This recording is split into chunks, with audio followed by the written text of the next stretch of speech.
সবসময় তো মেয়েদের জীবনের স্টোরি শেয়ার করি আপনাদের সাথে, কিন্তু আজকে একটা প্রবাসী ভাইয়ের জীবনের স্টোরি শেয়ার করব। সবাই খুব মনোযোগ দিয়ে শুনবেন, আমার মনে হয় এটা থেকে অনেক কিছু শেখার আছে।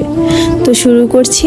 আমার কাছে যেভাবে স্টোরিটা এসেছে ঠিক সেইভাবে আপনাদের সামনে প্রেজেন্ট করছি। আমার নাম আরিফ। সময়টা ছিল 2018 সাল। তখন ছিল আমার 25 বছর।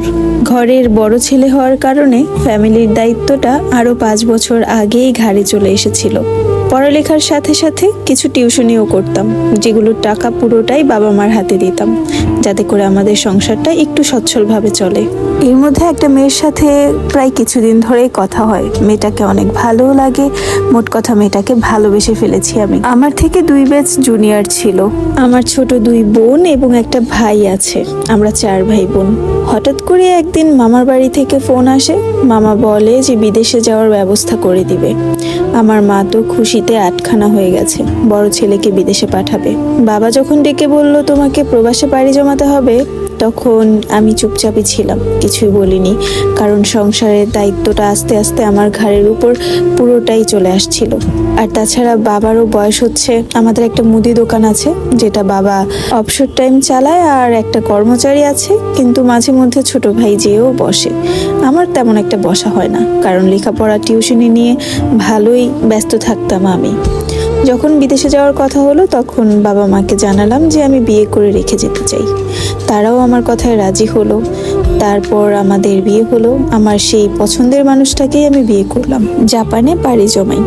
মোট কথা আমি একটু টুকটাক মেকানিকের কাজ জানতাম, তো গাড়ির মেকানিকের কাজে নিয়োজিত করা হয় আমাকে। স্বপ্ন ছিল লেখাপড়া করে অনেক বড় কিছু হব, কিন্তু ফ্যামিলির দায়িত্বর চাপে পড়ে হঠাৎ করেই আমার জীবনটা একটা মেকানিকে পরিণত হলো। জাপানের মতো জায়গায় মেকানিকের কাজ করাটা ছিল খুবই কষ্টকর একটা ব্যাপার।